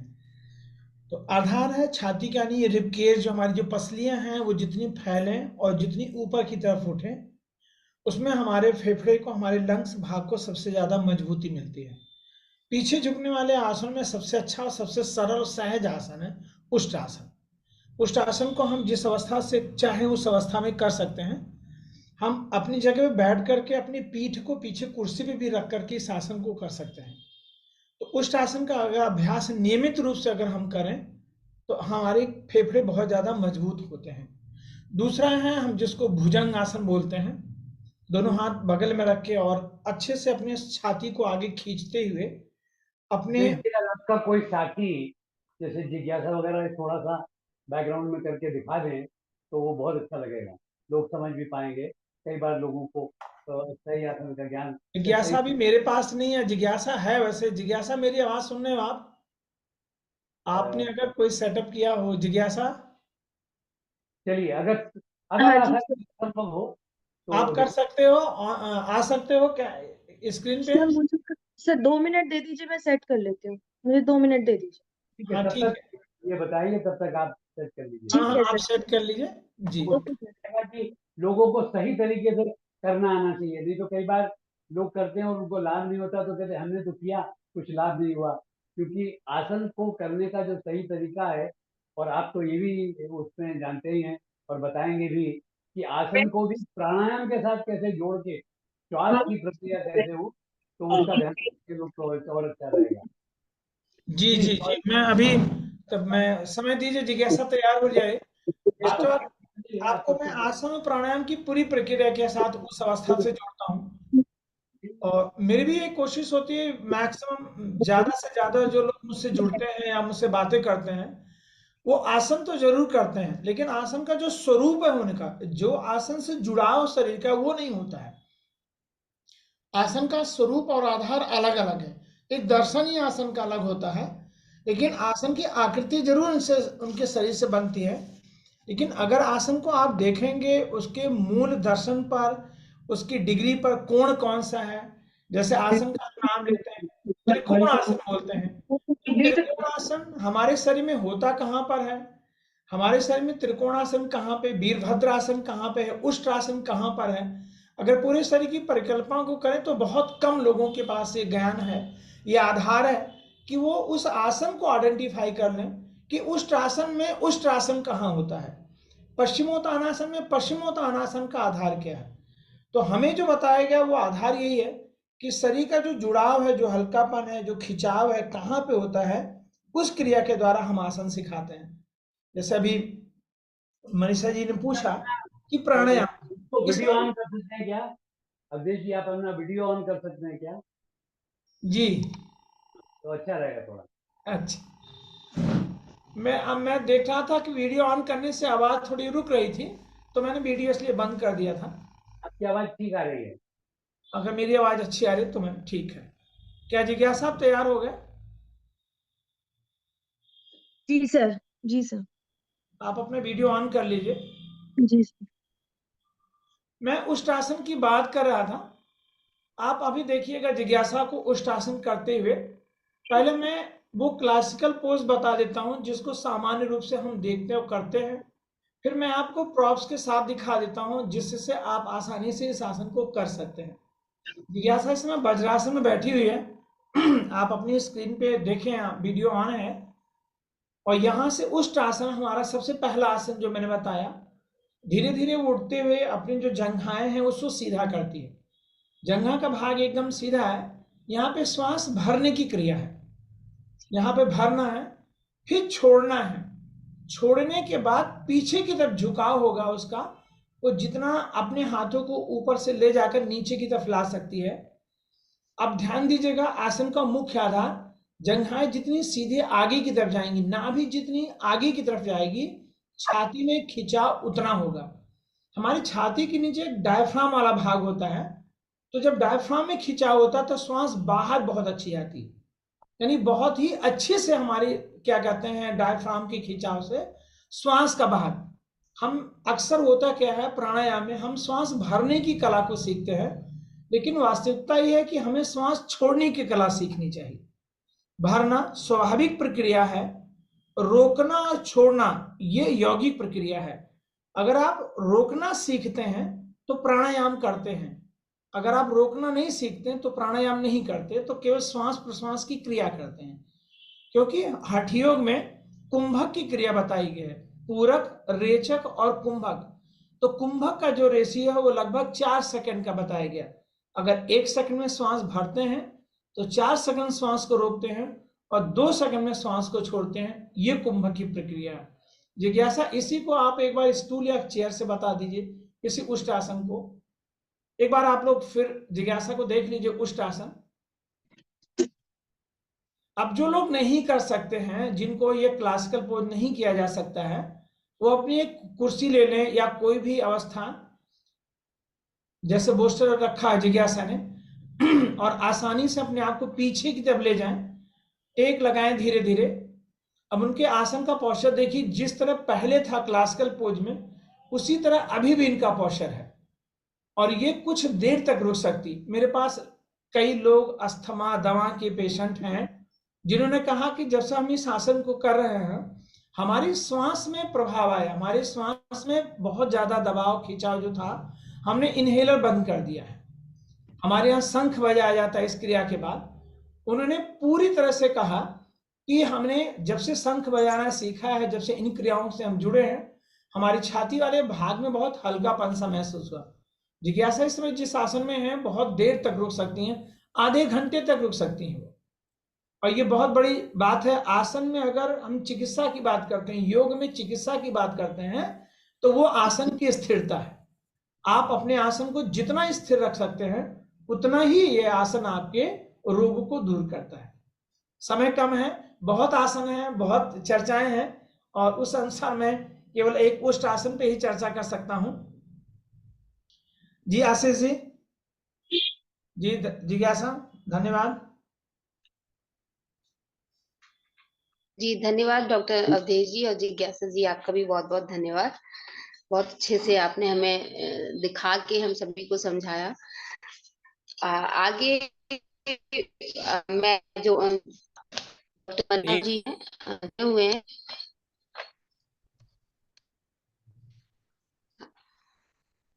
चलिए वैद्य सचिन जी, आप इसमें कुछ जोड़ना चाहेंगे या कुछ जो इसके अतिरिक्त जो कुछ और आपको जोड़ना हो?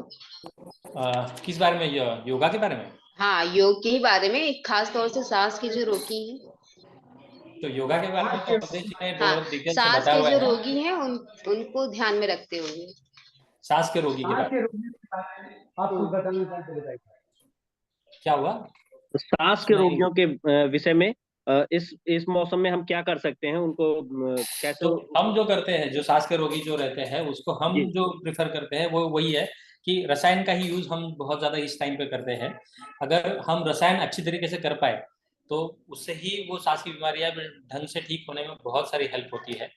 तो उसके लिए ज्यादा कुछ बहुत ऐसे दवा देने की जरूरत नहीं, क्योंकि ये मीटिंग है, ये जनरल लोगों के लिए है। तो दवा के बारे में बहुत कुछ नहीं बोलता हूँ मैं। रसायन कौन सा यूज करना है, आप च्यवनप्राश से स्टार्ट कर सकते हैं। उसके बाद आप हरितकी से लेके आंवला से लेके हर एक जो चीज है, और इसमें एक और ऐड कर सकते हैं रसायन में, वो है क्षीरपाक। मतलब जो दूध के साथ बना हुआ जो रहता है ना, तो अगर आप लहसुन दूध के साथ लेते हैं तो वो सांस के लिए भी अच्छा होता है और हड्डियों के लिए भी बहुत अच्छा होता है। जो भी बीमारी आपकी दर्द वगैरह है, तो ये ठंडी में कैसा रहता है, तो दर्द की बीमारी भी थोड़ा सा बढ़ सकती है, सांसों की बीमारी थोड़ा बढ़ सकती है। दोनों में भी ये लहसुन दूध के साथ उबाल के अगर आप ढंग से लेते हैं, जिसको हम रसोन शिरपाक बोलते हैं या फिर अर्जुन शिरपाक बोलते हैं, ये दोनों भी चीजें जो है होती है वो बहुत अच्छे से रसायन काम में ही हेल्प होती है। या फिर सबसे ज्यादा, अभी दवा के बारे में बहुत बोलना नहीं है, फिर भी जो रसायन कल्प है उसमें सबसे अच्छे रहते हैं वो है वसंत कल्प। जैसे लघुमालिनी वसंत, मधुमालिनी वसंत और स्वर्णमालिनी वसंत, ये 3 होते हैं। पर उसको कैसे यूज करना है वो तो आपको वैद्य ही बताएंगे, मतलब आप जब भी कंसल्ट करेंगे। तो घर में लेने वाली चीजों में सबसे बढ़िया वही है जो हमारे पास सबसे, अगर आजीवाई का बटवा हमारे महाराष्ट्र में बोलते हैं, तो उसको बोलते हैं कि वही है, वो जो मसाले का डब्बा जो रहता है ना, उसमें जो भी है वो हर एक औषधि है पूरा का पूरा। तो उसको भी आप अच्छे से यूज कर सकते हैं। धन्यवाद। थोड़ा सा इस मौसम में जो मिलने वाले स्थानीय उपलब्ध जो अनाज हैं, फल हैं, सब्जियां हैं, उनके बारे में भी बताइए कि हमें इस मौसम में अपने स्वास्थ्य को देखते हुए किस तरह का अनाज और दाल अपने भोजन में शामिल करना चाहिए। जैसे मैंने पहले भी बोला था, ये सीजन ऐसा होता है कि इसमें गुरु खाना हमें बहुत अच्छा होता है। तो इस सीजन में जो भी फल आते हैं, जो भी सब्जी आती है, वो सब आप खा सकते हैं, क्योंकि इसमें बहुत ज्यादा परहेज इस ऋतु में, बाकी सब ऋतु में हम परहेज बोलते हैं, पर इस ऋतु में ऐसा होता है कि इस टाइम पे आप जो भी आपको मिलता है वो सब खा सकते हैं और उसको पचा सकते हैं। बस एक है कि अभी के इसमें बोलते हैं कि मिलेट्स अगर आप ज्यादा यूज करेंगे तो वो भी अच्छे होते हैं। मिलेट्स का यूज आप बहुत ज्यादा करेंगे तो भी चलेगा। और सब्जी फल जो भी आपको आपके अराउंड मिलते हैं, हम जैसे पेशेंट को बोलते हैं कि जहाँ पे आपका जन्म हुआ है वहां से लेके 50 किलोमीटर की रेडियस में जो भी आता है वही आपके लिए साथ में रहता है।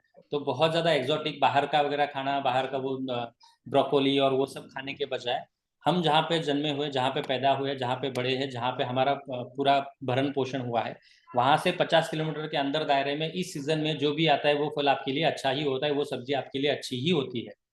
ठीक है, तो निसर्ग उसी के लिए पैदा करता है, क्योंकि उस ऋतु में जो रस प्रदान रहता है उसको कम करने के लिए उस टाइम की सब्जियां वो सब आती रहती है।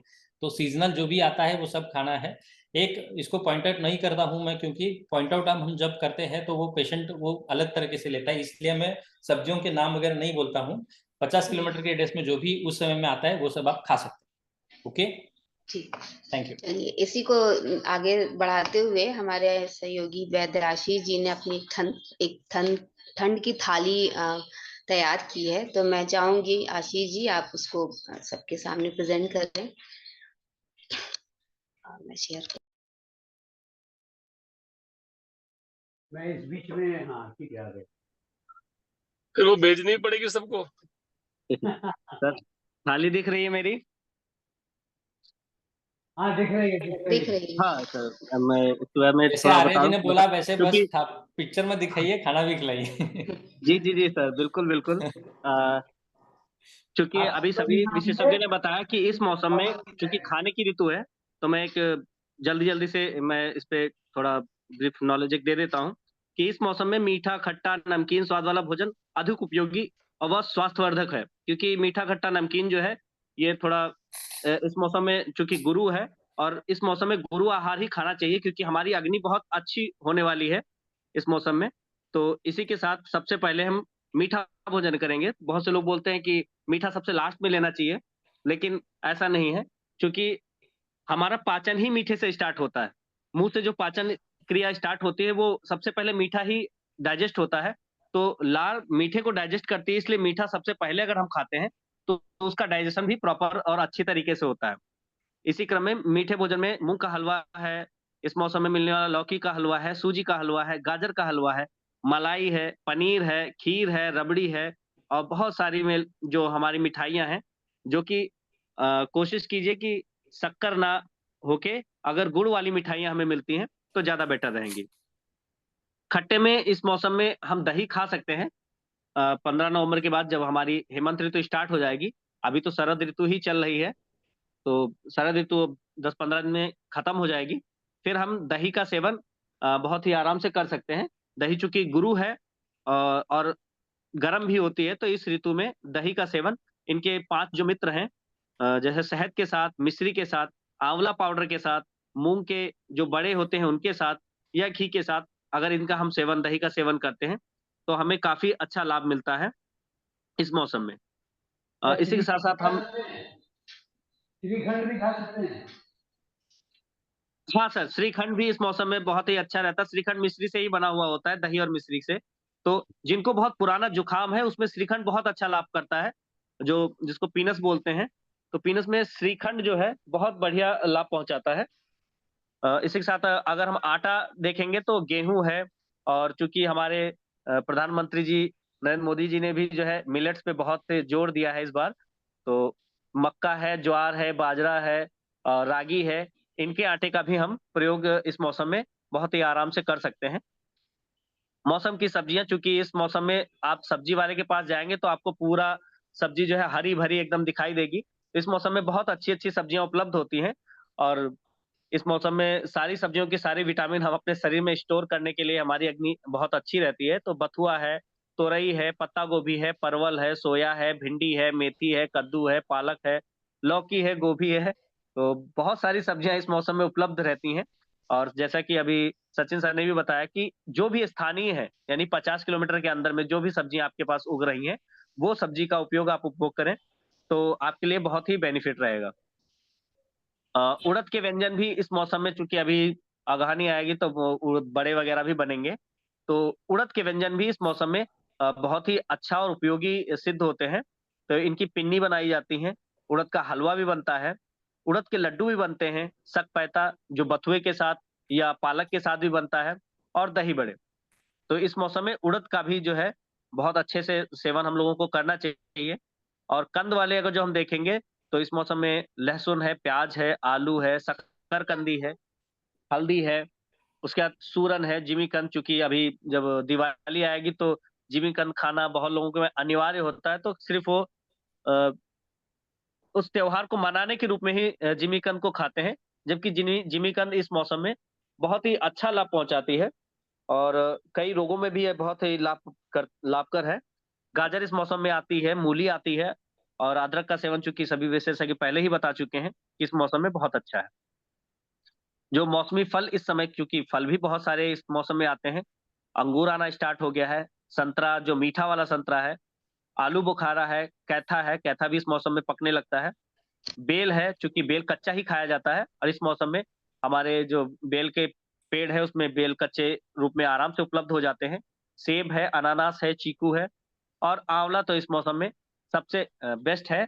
और आंवला चूंकि खट्टा मीठा, चूंकि पंचरस युक्त होता है, तो इसको चाहे खाना खाने से पहले खाएं, चाहे बीच में खाएं, चाहे अंत में खाएं, सब प्रकार से आंवला बहुत ही लाभ पहुंचाएगा। तो आंवले का मुरब्बा है, आंवले की चटनी है, आंवले का अचार है। तो आंवले को बहुत सारे रूप में हम आंवले की कैंडी के रूप में, बहुत से रूप में इसका प्रयोग कर सकते हैं।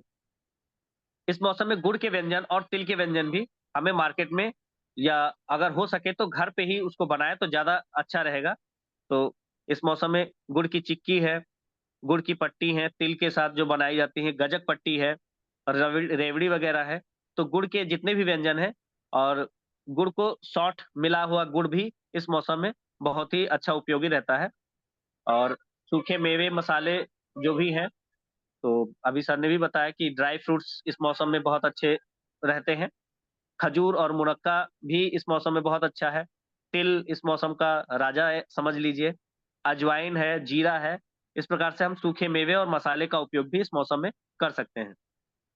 पेय पदार्थ में भी हम देखेंगे, क्योंकि इस मौसम में सुरापान के लिए भी बोला गया है, लेकिन औषधार्थे पिबेत सुरा, यानी कि औषध रूप में ही सुरा यानी कि दारू का सेवन हमें करना चाहिए। और दारू अगर औषधि युक्त बनी हुई है तो और ज्यादा हमें लाभ पहुंचाती है। जैसे द्राक्षासव है, हमारा अश्वगंधारिष्ट है, बलारिष्ट है, मृत संजीवनी सुरा है। इस रूप में अगर जो हम अ, सुरा का सेवन करते हैं तो हमारे शरीर को बहुत ही अच्छा लाभ देता है। और पीने में गर्म पानी का प्रयोग करें। जौ का जो पानी है उसका प्रयोग कर सकते हैं और मूंग दाल का पानी भी इस मौसम में प्रयोग किया जा सकता है। इसी के साथ जब खाना हम खा रहे हैं तो उसको, चूंकि बहुत गरिष्ठ खाना हमने खा लिया है, तो उसको डाइजेस्ट करने के लिए एक अच्छा सा अगर लास्ट में पान हो जाता है तो और भी सोने पे सुहागा रहता है। तो पान में चूना, कत्था, लौंग, इलायची, सौंफ, जावित्री इत्यादि जितने भी हैं, इनसे युक्त अगर हम पान खाते हैं तो ये हमारे डाइजेशन को भी इम्प्रूव करता है। और साथ में इसमें पड़ी हुई जो औषधियां हैं, ये चूना, कत्था, लौंग, इलायची सारी औषधियां हैं, इनका प्रयोग अगर साथ में इसके करते हैं तो हमारा डाइजेशन भी प्रॉपर से होता है और हमारा शरीर भी बहुत ही हिष्ट पुष्ट बनता है। इसी के साथ मैं अपनी वाणी को विराम दूंगा। मनीषा जी। आशीष जी अपना एड्रेस भेजना ना जरा। जी सर, बिल्कुल सर, आप कभी भी आप आइए सर, स्वागत है आपका। मनीषा जी। हाँ, चैट बॉक्स में वैसे तो कोई क्वेश्चन नहीं है, सभी ने एक कमेंट भेजे हैं आपकी प्रेजेंटेशन के ऊपर और सभी ओवरऑल वेबिनार के लिए। तो अगर कोई क्वेश्चन, आप किसी के भी चलिए क्वेश्चन एक हो। लास्ट बात मैं करके मैं भी खत्म करता हूँ। आज वैसे तो 8 अक्टूबर है, मतलब 8 नवंबर है, नवंबर मतलब डिमोनेटाइजेशन की ये है। तो सभी की, आपकी जो भी है लोग हैं, उनके बीमारियों का डिमोनेटाइजेशन हो और जो आरोग्य है उसका रीमोनेटाइजेशन हो। यही शुभेच्छा इस दिन के अवसर पे। और बहुत ठीक है, बहुत बहुत बहुत बहुत धन्यवाद सर। चले। हाँ? इसमें एक लास्ट में हेलो। ना एक और मैं आशीष जी एक आपका शब्द। प्रेजेंटेशन अच्छा था। Thank you hello. Sir. Hello. जी जी जी, बताएं सर। हाँ, आ मेरी रही आवाज आवाज। आ रही है। जी जी जी जी, आ रही। मैं सुषमा बैस, सतपुड़ा इक्कीपुर ग्रामीण विकास संस्था। जी जी, बताएं। मैं यहाँ से बात करी हूँ, सीडी संस्था से। तो ये जो पीपीटी सर, आशीष सर, आपसे हमारी मुलाकात हुई है इसके पहले, तो ये पीपीटी हमें मिल सकती है क्या? हाँ बिल्कुल मिलेगी, हम शेयर कर देंगे, अभी आप ग्रुप पे शेयर कर देंगे सभी के साथ। बिल्कुल, थैंक यू। ओके। अच्छा, मैं ये कहना चाह रहा था कि जो डॉक्टर सचिन ने जो कही बात बहुत अच्छी कही, उसके लिए एक शब्द हम प्रयोग करते हैं आमतौर पर, रीजनल और सीजनल। हम अपने जी सर। भोजन को जितना रीजनल और सीजनल रखेंगे उतना हम स्वास्थ्य की तरफ बढ़ेंगे। रीजनल और सीजनल। जी जी जी। सर। रीजनल और सीजनल बहुत पसंद आया ये। मैं एक थैंक यू छोटी सर। सी बात जोड़ना चाहता हूँ। वो कॉशन के रूप में है, विशेष करके इसलिए भी क्योंकि अभी जो मौसम में प्रदूषण है और जो सुबह खास करके ब्राह्म मुहूर्त में उठने की और जो बात होती है प्राणायाम वगैरह करने की, तो जो बुजुर्ग लोग हैं उनको सुबह जब तक सूरज नहीं निकलता है तब तक टहलने नहीं जाना चाहिए। और खास करके जो हार्ट के या हाई ब्लड प्रेशर के मरीज हैं उनको तो किसी भी हालत में जब तक सूरज अच्छी तरह से नहीं निकला हो तब तक नहीं जाना चाहिए, क्योंकि जो रात भर में पोल्यूशन के कारण कोहरा और धुंध रहती है तो सारा पोल्यूशन नीचे आता है, तो हमारे श्वास में वो पोल्यूशन जाने की संभावना रहती है, काफी मात्रा में नुकसान करने की संभावना रहती है। तो एक तो बुजुर्गों के लिए और हाई ब्लड प्रेशर के मरीजों के लिए है कि सुबह 8 साढ़े 8 बजे से पहले वो घूमने नहीं जाएं। और दूसरा एक जो विशेष करके भस्त्रिका के बारे में बताया गया था, तो जिनको हाई ब्लड प्रेशर की शिकायत है उनको भस्त्रिका नहीं करना चाहिए। ये इत्तेफाक से मुझे लग रहा था कोई हमारे साथी इसको इंडिकेट करेंगे, क्योंकि भस्त्रिका हाई ब्लड प्रेशर वाले को नुकसान कर सकती है। तो ये और इसलिए बहुत अच्छी चर्चा हुई, उसके लिए सबको बहुत बहुत धन्यवाद और साधुवाद। और मैं इसी में थोड़ा सा मैं भी एक और जोड़ना चाहूंगा, क्योंकि सर्दी का मौसम है और हर्बल चाय अगर जो हमने नहीं बताई तो अधूरा रह जाएगा, क्योंकि सभी ने बहुत कुछ बता दिया है। तो इस मौसम में जो है सभी नोट भी कर लेंगे और मैं शेयर भी कर दूंगा इसको कि तुलसी, काली मिर्च, मुलेठ। जी सर। मनीषा वो पोस्टर हो तो आप दिखा सकते हैं। जी सर, मैं शेयर कर दे रहा हूँ। वो पोस्टर शेयर। आशीष जी जी सर। वैद आशीष, एक सेकंड हम लेना चाहेंगे। हाँ प्लीज डॉक्टर साहब बताइए। हाँ, मैं ये कह रहा था सर कि हमारे यहाँ पर खाद्यान्न को लेकर 3 क्रांति हुई। एक, आप अगर अपना स्क्रीन बंद कर देंगे तो आवाज बेहतर आएगी। आप अपना स्क्रीन ऑफ करिए और माइक चालू रखिए। आपकी आवाज कर रही है, आप म्यूट हो गए हैं। आप स्क्रीन बंद कर लीजिए, माइक चालू रखिए, म्यूट मत करिए। अपना स्क्रीन, अपना वीडियो बंद कर दीजिए। अपना वीडियो बंद कर दीजिए पर माइक चालू रखिए। मेरी आवाज आ रही है सर? हाँ अब आ रही है। हाँ, मैं ये कह रहा था कि जो 3 क्रांतियां हम देख रहे हैं, पहली क्रांति हरित क्रांति, जिसने गेहूं का प्रोडक्शन ज्यादा किया और गेहूं इतने खा लिए कि हम डायबिटिक हो गए। हाँ, और दूसरी क्रांति आई हमारे पास श्वेत क्रांति, जिसमें मिल्क का प्रोडक्शन ऑक्सीटोसिन से इतना होने लगा कि हार्मोनल जो डिजीज है हमारे पास में आ गई। और तीसरी अब जो रेवोल्यूशन कर रहे हैं, तो इस पर थोड़ा ध्यान रखें। आपकी आवाज कटने लगी तो अपना वीडियो ऑफ कर दीजिए। अच्छा जी, तो आपकी आवाज अच्छी आएगी। ओके। हाँ, आप सही है सर? हाँ ठीक है, बेटर जी। तो श्वेत क्रांति से हुआ क्या कि हम दूध निकालने लगे किससे? ऑक्सीटोसिन लगाकर, जिससे हार्मोनल बेस जो डिजीज हैं हम लोगों के यहाँ पर पनपने लगी। आज दूध का जो प्रोडक्शन, यानी कि श्वेत क्रांति को हमने जन्म तो दे दिया, लेकिन वो प्रोडक्शन कहाँ से कैसे हुआ, कितना ज्यादा बना, उसके लिए क्या हमने केमिकल्स का इस्तेमाल किया, और वो हमारे शरीर के अंदर जाता है। माताएं बहनों को जो आजकल हार्मोनल बेस्ड जो डिजीज हो रही है, इसमें हमारी श्वेत क्रांति का बड़ा दखल है।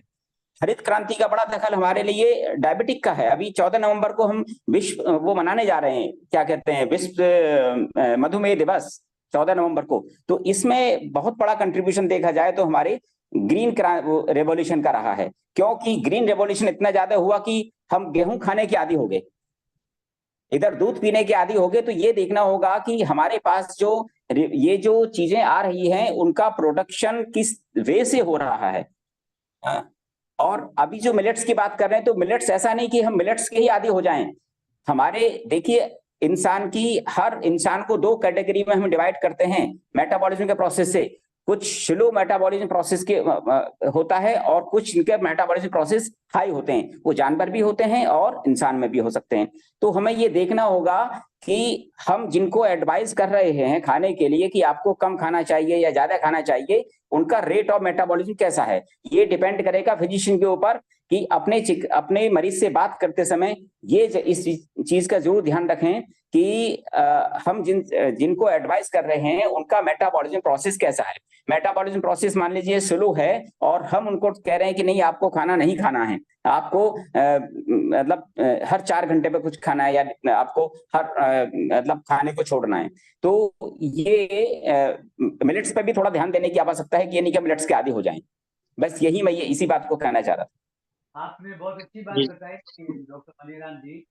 तो मैं सिर्फ ये बताना चाहूंगा कि जो हमारे विशेषज्ञों ने बताया कि ये मौसम ऐसा है कि इस मौसम में मिलेट आते भी हैं क्योंकि पैदा होकर इसी समय आते हैं, और इस मौसम में उनका सेवन भी लाभकारी होता है क्योंकि इस समय अग्नि भी तेज होती है, माने मेटाबॉलिज्म भी अच्छा होता है। तो इसलिए इस मौसम में, पर ये नहीं कि गर्मियों में भी आप बाजरा और ज्वारी खूब ज्यादा खाएं, तो ये इन बातों का तो ध्यान रखना पड़ेगा।